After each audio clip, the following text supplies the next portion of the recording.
سلامونه او نیکی هیلې ملګرو. یو ځل بیا ام الله احمدزی د بونژور کمپټریوت سلام وطنوالو سره ستاسو په چوپړ کې ده. ملګرو، دا زموږ تاسو دوهم درس ده. په دغه درس کې به موږ تاسو بیا هم زیات تمرکز او یا زیات فشار به په رسمي او غیر رسمي طریقو باندې راولو. نو د نه مخکې چې ستاسو وخت ضایع نشي، راځئ چې شروع وکړو درس ته. ملګرو، دلته موږ تاسو به دا طریقه زده کوو چې څه رقم د نوم تپوس کیږي. د مخکې درس په شان تاسو ته دلته فرانسوي او انګلیسي دواړو ژبو معلومات درکړل شوی ده، یا په دواړو ژبو کې تاسو کولی شئ چې زده کړه وکړئ.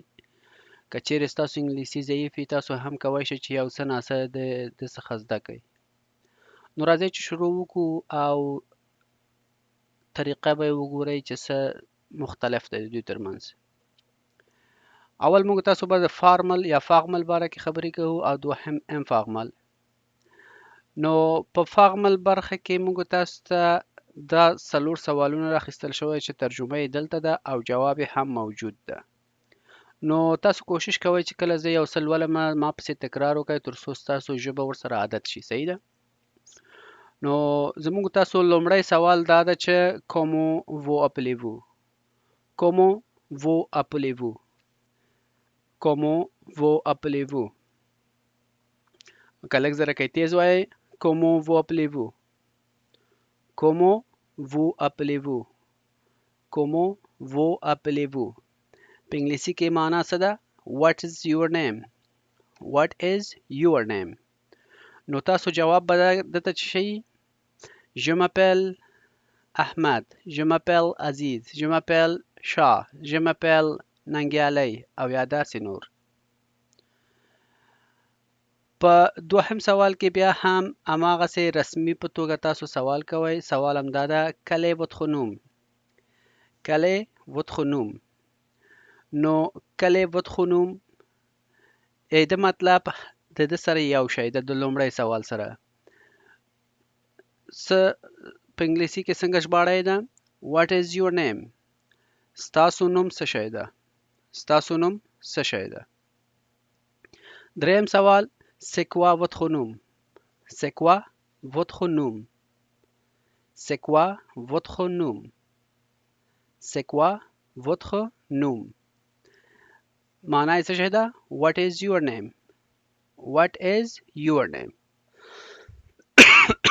بخښنه غواړم. او یا په څلورمه طریقه که چیرې تاسو تپوس کوئ votre nom؟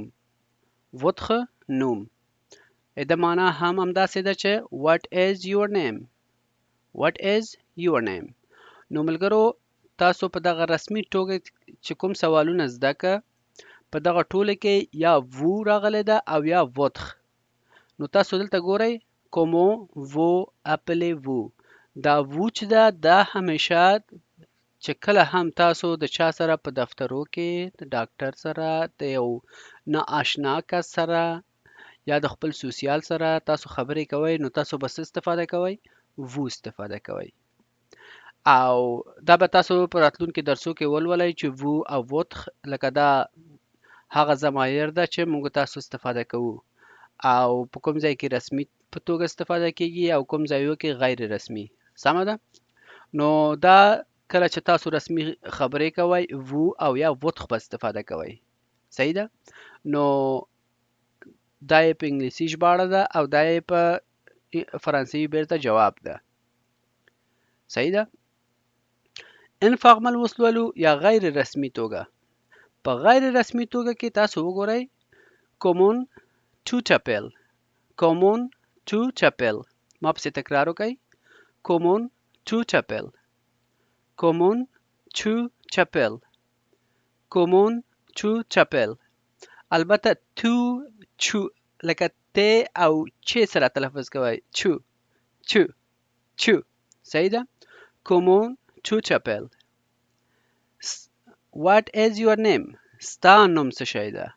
ستا نوم څه شی ده؟ je m'appelle Jean؟ je m'appelle Jean؟ زما نوم جین ده. نو ملګرو تاسو که چیرې پام کړئ په لومړۍ برخه کې چې موږ تاسو کله رسمي خبرې کول کومو وو اپلیوو ستاسو نوم څه شی ده د ژباړه داسې وه خو د دې په ژباړه کې کومه سی وایو ستا نوم څه شی ده دلته ستاسو نه وایو ستا نوم یا د تا نوم څه شی ده صحیح ده داسې په دوهم سوال کې عین موضوع ده البته دا ټول یو معنا لري یا یو طریقه ده صرف کوشش وکړئ چې ما پسې تکرار وکړئ او د خپل ژبه پې عادت کړئ Comment t'appelles-tu Comment t'appelles-tu Comment t'appelles-tu Comment t'appelles-tu Comment t'appelles-tu Comment t'appelles-tu What is your name What is your name ستا نوم څه شی ده یا تا نوم څه شی ده Je m'appelle Ahmed Je m'appelle شاه او یا داسې نور بیا هم تاسو د کل څه او یا داسې نور ضمایرو څخه استفاده کوئ او د نوم تپوس کوئ صحیح ده نو راځئ چې دا نور سوالونه هم ولولو quel est ton nom quel est ton nom quel est ton nom quel est ton nom څه ژباړه ده په انګلیسي کې what is your name ستا نوم څه شی ده یا ستا نوم څه شی ده صحیح ده c'est quoi ton nom c'est quoi ton nom c'est quoi ton nom c'est quoi ton nom c'est quoi ton nom ژباړه په انګلیسي کې what is your name ستا نوم څه شی ده د هغې څخه وروسته ملګرو دا بل سوال لرو موږ تاسې تا نوم تا نوم تا نوم تاسو ګورئ د دې پورې تا نوم د دې سوالیې پورې شوه چې بیا هم همدا معنا ورکوي چې what is your name ستا نوم څه شی ده او یا که چیرې تاسو خالي داسې استفاده کوئ چې نوم نوم نوم نوم دې څه شی ده بیا هم هماغه معنا لري نو که چیرې تاسو یو خبرې ته متوجه شوی اوسیږئ په د فاغمل کې موږ تاسو دلته وتخو نوم ایښی و او دلته خالی نوم وایو صحیح ده یا تان نوم وایو نو دلته موږ تاسو غیر رسمي توګه باندې سوالونه وکړو او دلته رسمي په توګه سوالونه وکړو ملګرو دغه زیات ځان د فشار لاندې مه راولئ خیر د راتلونکي درسو کې به د خیر سره موږ تاسو د رسمي طریقې او غیر رسمي طریقې دا کوم وو او چو چې موږ تاسو اوس ولوسته دا ضمیرونه به موږ تاسو کار کوو او داسې نور څه شیان چې ضروري او لازمي ده په ژبې زده کړه کې زه به تاسو ته ټکی په ټکی تشریح کوم نو خدای دې وکړي چې دغه کوم درس چې موږ تاسو لولو دا ستاسو د پام وړ ګرځېدلی وي که چیرې په کوم ځای کې تاسو تپوس او یا پوښتنې او یا کوم مشکلات لرئ تاسو کولی شئ چې کومنټ کې موږ سره شیر کړئ او زه زر تر زره به تاسو ته د هغه جواب پیدا کوم ښه ملګرو په هغه تیر صفحه کې یا تیر سلایډ کې موږ تاسو ولوستل چې رسمي او غیر رسمي توګه د نوم تپوس هم وکړه نو نوم خو په عادي توګه کې د یو چا نوم تپوس کوي که نه چې ستاسو نوم څه شی ده یا ستا نوم څه شی ده نو ته به ورته وایې چې یا احمد یا محمود یا شبیر خو کله نا کله تاسو ځینې دفترو ته ځئ او هلته تاسو نه دا تپوس کیږي چې ستاسو د کورنۍ نوم څه شی ده ستاسو لومړی نوم څه شی ده صحیح ده چې دا ډیر ضروری ده او که چیرې تاسو ځینې فورمونه ډکوئ د سوسیال سره یا مثال په توګه تاسو اکت نسانس او یا پرافیکټور کې تاسو رندیو اخلئ نو تاسو ته دا ډیر ضروری ده چې تاسو باید خپل پښې نوم او نوم وپیژنئ صحیح ده نو هغه ځای کې به تاسو ته داسې لیکل شوی نه وي چې نوم د فمی یا به داسې لیکل شوی نوم یا پښې نوم نو تاسو دغه پښې نوم او نوم دغه موضوع په باره کې باید ښه صحیح تمرکز وکړئ او ځان پې پوه کړئ چې څه معنا لري او په کوم ځای کې استفاده کیږي صحیح ده نو د دغه سلاید لومړی البته عنوان یې ده what is your first name یا what is your last name in French نو ستاسو لومړی نوم او یا د کورنۍ نوم څه ده په فرانسوي کې ښه ملګرو سوال هماغه مخکینی سوال ده څه تغییرات چې راغلی دلته ما تاسو ته په دې قوس منځ کې اخیستی صحیح ده. د دې قوسونو ترمنځ ما تاسو ته دلته اخیستی، نو تاسو به د باندې زیات تمرکز وکړئ. صحیح ده. راځئ چې شروع وکړو. Comment vous appelez-vous? Comment vous appelez-vous? Comment vous appelez-vous? دا خو تاسو تپوس وکړئ چې what is your name. که چیرې تاسو په کوم دفتر کې یاستئ او تاسو نه دا تپوس وشو چې comment vous appelez-vous ستاسو نوم څه شی ده، او تاسو ورته ویلې چې مثال په توګه احمد ستانکزی، صحیح ده، یا احمد بارکزی. ښه، نو په دغه ځای کې ملګرو ښه د خبر ته متوجه شئ چې دلته تاسو ته ویل چې پښې نوم، صحیح ده، بیا تاسو ته وایي چې پښې نوم سلوپلی. نو پښې نوم چې د تاسو ته ویل، نو تاسو به تاسو ته د کوم شي تپوس کوي؟ د فرست نیم. نو همیشه د موږ تاسو فرست نیم هغه نوم ده چې موږ تاسو همیشه په هغه باندې یادېږو. البته یادېدونه مطلب دا ده چې روزمره خلک په هغه نوم تاسو ته غږ کوي، صحیح ده، یا به ستاسو نوم احمدي، یا به محمودي، یا به جوادي، او یا داسې نور. صحیح ده. نو دوهم سوال چې دا کلی ودخونوم، کلی ودخونوم، کلی ودخونوم، کلی ودخونوم. نو دلته بیا هم دوباره ګورئ، هماغه مخکینی سناریو ده یا مخکینی خبره ده. تاسو په کوم دفتر کې یاستئ او تاسو نه تپوس کوي، نو تاسو خپل پوره نوم ورته وایه، خو هغه کس نه پوهېږي که نه، هغه یا ریسپشنست به وي، یا به ډاکټر وي، یا به ډاکټر وي، یا به هر څوک چې وي که نه. نو هلته بیا به تاسو نه تپوس کوي چې نوم سلوپلی، صحیح ده. که چیرې تاسو ته نوم وویلې یا نوم د فمی، نو نوم د فمی ډېر کم ځایو کې استفاده کیږي. دا همیشه په رسمي دفترو کې به تاسو نوم ګورئ، نوم. نو کله چې نوم یې تاسو ته ویلې، د نه مطلب څه شی ده؟ what is your last name. what is your last name. نو د دې نه مطلب دا ده چې ستاسو د کورنۍ نوم څه شی ده. څنګه؟ ستاسو د کورنۍ نوم څه شی ده. هغه به په کوم طریقه تاسو جواب ورکوئ؟ په هماغه طریقه چې تاسو د خپل د لومړی نوم جواب ورکوه، صحیح ده. لکه تاسو ویل چې je m'appelle احمد یا je m'appelle محمود، نو دلته وایي چې mon nom de famille یا لپخې نوم مثال د خبرې ستانکزی یا احمدزی، یا مثال داسې نور نومونه چې موږ تاسو روزمره استفاده کوو، صحیح ده، په دې طریقه باندې. ښه، په درېیم سوال کې بیا تاسو ګورئ c'est quoi votre nom. c'est quoi votre nom. c'est quoi votre nom. نو دلته بیا هم ما مخکینی سناریو ده، یا به پښې نوم تاسو نه غواړي یا به نوم غواړي، صحیح ده.